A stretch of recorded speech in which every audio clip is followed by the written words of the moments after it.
அனைவருக்கும் வணக்கம். நான் உங்கள் தம்புரான் ரிஷபானந்தர். அன்பர்களே, 2/3/2024 அருமையான குரோதி வருடம் மாசி மாதம் 18ஆம் நாள் ஞாயிற்றுக்கிழமை நம்மளுடைய அன்பு உள்ளங்கள் திரு சேகர், திருமதி நித்யா சேகர் அவர்களுடைய அன்பு புதல்வி ஜிஎன் அஞ்சுகா அவர்களுடைய பூப்பு நீராட்டு விழா மடத்துக்குளத்தில் நடக்க இருக்கிறது.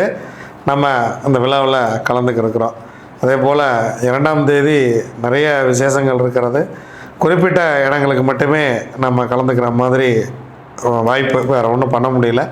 ரொம்ப வேண்டப்பட்ட அன்பர்கள், அதே போல் என்னுடைய இனிய நண்பர் திரு பிரபு அவர்களுக்கு காலையில் திருமணம். என்னுடைய நீண்டகால நண்பர் குடும்பம் அவர்களுக்கு பிரபு தம்பதியர்கள் பல்லாண்டு பல்லாண்டு பல்லாண்டு வாழ வேண்டுமென என்னப்பன் சொக்கநாதனை கேட்டுக்கொள்கிறேன். ஞாயிற்றுக்கிழமை நீங்கள் மாலை 4:30 to 6 ராகு காலத்தில் உங்களுடைய இன்னல்களெல்லாம் தீர்வதற்கு நீங்கள் துர்க்கை அம்மனுக்கு விளக்கு போடுங்க. பத்ரகாளி போய் சாயம் முட்டுவாங்க. ஞாயிற்றுக்கிழமை வரக்கூடிய ராகு காலத்தை சிறப்பாக பயன்படுத்துங்கள். வாழ்க்கை வளமாக இருக்கும். நம்ம திருவனந்தபுரத்தில் அமாவாசையெல்லாம் சிறப்பாக முடிச்சிட்டோம். ரொம்ப நல்லா போயிட்டுருக்கு. பரசுராமர் ஆலயம் கட்டுவதற்குண்டான ஏற்பாடுகளை சிறப்பாக செய்து கொண்டிருக்கிறோம். அதே போல் பரசுராமர் ஆலயத்துக்கு வேணுங்கிற மாதிரியான விஷயங்களெல்லாம் பண்ணிக்கிட்டு இருக்கோம். நீங்கள் பரசுராமர் ஆலயத்துக்கு ஏதாவது நீங்கள் சப்போர்ட் பண்ணணும்னு நினச்சிங்கன்னா அலுவலகத்தை தொடர்பு கொள்ளுங்கள். நம்ம சிறப்பாக செஞ்சிடலாம். வாங்க, திதி யோகம் கரணம் 4 நட்சத்திரம் என்ன சொல்கிறது பஞ்சாங்கம் பார்ப்போம். அதிகாலை 3:16 வரைக்கும் தோதியை திதி, அதன் பின்பு திருதியை திதி. பிற்பகல் 12:13 வரைக்கும் உத்திரட்டாய நட்சத்திரம், அதன் பின்பு ரேவதி நட்சத்திரம். மாலை 3:38 வரைக்கும் சுபம் நாமயோகம் இருக்கிறது. சுபம் நாமயோகத்திற்கு யோகாதிபதியின் நட்சத்திரம் கார்த்திகை, யோகாதிபதி சூரியன், அவயோக நட்சத்திரம் அனுசம், அவயோகி சனி பகவான். அதன் பின்பு சுப்பிரமம் நாமயோகம், யோகாதிபதி நட்சத்திரம் ரோகிணி, யோகாதிபதி சந்திரன், அவயோக நட்சத்திரம் கேட்டை, அவயோகி புதன். அதிகாலை 3:16 வரைக்கும் கௌளவ கரணம் சனி பகவான். அதன் பின்பு பிற்பகல் 2:07 வரைக்கும் தைத்துளை கரணம் சுக்கிரன். அதன் பின்பு கரசை கரணம் சந்திரன். தமிழறிஞர் ராபி சேதுப்பிள்ளை அவர்களுடைய பிறந்த தினம். பிரபல வயலின் இசைக்கலைஞர் குன்னக்குடி வைத்தியநாதன் அவர்களுடைய பிறந்த தினம். குன்னக்குடி வைத்தியநாதன் அவருடைய இசைக்கு நாம் என்றுமே செவி சாய்ப்போம். நாம் அடிமையே அதற்கு. ரம்ஜான் முதல் தேதி ரம்ஜான் நோன்பு ஆரம்பிக்கிறது. இஸ்லாமிய அன்பர்கள் அனைவரும் ரம்ஜான் நோன்பு வைத்து அல்லாவின் அருள் பெற வேண்டுமென எம்பெருமான் சொக்கநாதனை வேண்டிக்கொள்கிறேன். ரம்ஜான் மாதத்தில் நோன்பு வைத்தால் வாழ்க்கையில் பல பிரச்சனைகளை வென்றுவிடலாம். ரம்ஜான் மாதத்தில் நோன்பு வைப்பவர்களுக்கு இந்த சுகர் கம்ப்ளைண்ட்லாம் இருக்காது. சரியாக நோன்பு வைக்கக்கூடிய அன்பர்கள் இறைவர்கள் பெறுகிறார்கள். அதில் ஒன்றும் மாற்றமே இல்லை. இந்த ரம்ஜான் மாதமானது எல்லா வளங்களையும் உங்களுக்கு அளிக்கட்டும். நோன்பிருந்து இறைநிலை அடைந்து இறையருள் பெற்று மகிழ்வோடு பல்லாண்டு பல்லாண்டு பல்லாண்டு வாழ்க என அனைவரையும் வாழ்த்துகிறேன். வாங்க, 27 நட்சத்திரங்களுக்கு உண்டான பஞ்சபட்சி ராசி பலன்களை பார்க்கலாம்.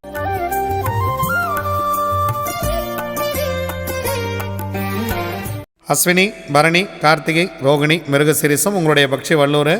முதல் ஜாமம் உங்களுடைய பறவை ஊன் 75% வெற்றி. 2ஆம் ஜாமம் நடை 50% வெற்றி. 3ஆம் ஜாமம் சிறப்பாக இருக்கிறது. மதிய வேலையை பயன்படுத்தி கொள்ளுங்கள். 100% காரிய வெற்றி.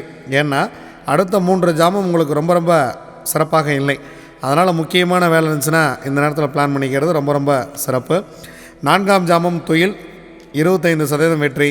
5ஆம் ஜாமம் 6ஆம் ஜாமம் பறவை சிறப்பாக இல்லை. 7ஆம் ஜாமம் நடை 50% காரிய வெற்றி. 8ஆம் ஜாமம் துயில் 25% காரிய வெற்றி. 9ஆம் ஜாமம் ஊன் 75% காரிய வெற்றி. 10ஆம் ஜாமம் அரசு 100% காரிய வெற்றி. பிரம்ம முகூர்த்தம் மிக மிக சிறப்பாக இருக்கிறது. திருவாதிரை, புனர்பூசம், பூசம், ஆயில்யம், மகம், பூரம் உங்களுடைய பக்ஷி ஆந்தை படுபக்ஷி. முக்கியமான வேலைகள் இருந்தால் அடுத்த நாள் பார்த்து கொள்ளலாம். நீங்கள் அன்றாட வேலையை மட்டும் செய்து கொள்ளுங்கள். இறை வழிபாட்டை மேற்கொள்ளுங்கள். உங்களுக்கு பிடித்தமான தெய்வத்தை வணங்குங்கள். இன்றைய நாள் இறை வழிபாட்டுக்கு உண்டான நாளாக இறைவனோடு கலந்திருங்கள் எம்பெருமானோடு. உத்திரம், அஸ்தம், சித்திரை, சுவாதி, விசாகம் உங்களுடைய பக்ஷி காகம். முதல் ஜாமம் மிக சிறப்பாக துவங்குகிறது. அடுத்த 2 ஜாமம் சிறப்பாக இல்லை. முதல் ஜாமம் ரொம்ப சிறப்பாக துவங்குகிறது. அரசு வேலையில் துவங்குகிறது. எடுக்கக்கூடிய காரியம் 100% வெற்றி. 2ஆம் ஜாமம் 3ஆம் ஜாமம் சிறப்பாக இல்லை. 4ஆம் ஜாமம் ஊன் 75% காரிய வெற்றி. 5ஆம் ஜாமம் நடை 50% வெற்றி. 6ஆம் ஜாமம் ஊன் 75% வெற்றி. 7ஆம் ஜாமம் அரசு 100% காரிய வெற்றி. 8ஆம் ஜாமம் பறவை சிறப்பாக இல்லை. 9ஆம் ஜாமம் நடை 50% வெற்றி. 10ஆம் ஜாமம் பிரம்ம முகூர்த்தம் உங்களுடைய பறவை துயில் முக்கியமான வேலைகள் இருந்தால் தவிர்த்துருங்க. நம்ம தொடர்ந்து சொல்லிகிட்டு இருக்கோம், இந்த அதிகாலை நேரத்தில் இந்த பறவை துயிலில் இருக்கும்போது நீங்கள் டிரைவிங் சம்மந்தமான வேலைகளை வச்சுக்காதீங்க. ஏன்னா மற்ற வேலைகள் கூட முன்ன பின்ன இருந்தால் பரவாயில்ல, டிரைவிங் சம்மந்தமான வேலை இருந்தால் 100% இந்த நேரத்தில் தவிர்த்து விடுங்கள். அனுஷம், கேட்டை, மூலம், பூராடம், உத்திராடம் உங்களுடைய பக்ஷி கோழி. முதல் ஜாமம் 2ஆம் ஜாமம் இரண்டுமே சிறப்பாக இல்லை, பிறகு பார்த்து கொள்ளலாம். 3ஆம் ஜாமம் ஊன் 75% காரிய வெற்றி. 4ஆம் ஜாமம் நடை 50% வெற்றி. 6ஆம் ஜாமம் பொன்னான மாலை வேலை உங்களுக்கு 100% காரிய வெற்றி. 6ஆம் ஜாமம் துயில் 25% வெற்றி. 7ஆம் ஜாமம் ஊன் 75% வெற்றி. 8ஆம் ஜாமம் அரசு 100% காரிய வெற்றி. 9ஆம் ஜாமம் சிறப்பாக இல்லை, 10ஆம் ஜாமம் சிறப்பாக இருக்கிறது. நடை 50% காரிய வெற்றி. திருவோணம், அவிட்டம், சதயம், பூரட்டாதி, உத்திரட்டாதி, ரேவதி உங்களுடைய பக்ஷி மயில். முதல் ஜாமம் உங்களுக்கு சிறப்பாக இல்லை, இறை வழிபாட்டோடு தூங்குங்கள் இந்த பொன்னான காலை வேலையை. 2ஆம் ஜாமம் ஊன் 75% வெற்றி.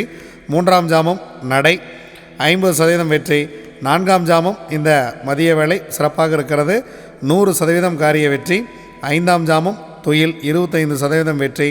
6ஆம் ஜாமம் நடை 50% வெற்றி. 7ஆம் ஜாமம் துயில் 25% வெற்றி. 8ஆம் ஜாமம் ஊன் 75% வெற்றி. 9ஆம் ஜாமம் அரசு 100% வெற்றி. 10ஆம் ஜாமம் பிரம்ம முகூர்த்தம் சிறப்பாக இல்லை. அதிகாலை வேளையில் ஏதேனும் தோங்குவதாக இருந்தால் கொஞ்சம் அரசு வேலையிலேயே தோங்குவிடுங்கள், அது மிக மிக உங்களுக்கு நன்மை தரக்கூடிய விஷயமாக இருக்கும். இது வரைக்கும் 27 நட்சத்திரங்களுக்கு உண்டான பஞ்சபட்சி ராசி பலன்களை பார்த்தோம். வாங்க நாம் தொடர்ந்து பயணிப்போம். நன்றி, வணக்கம். நான் உங்கள் தம்புரான் ரிஷபானந்தர்.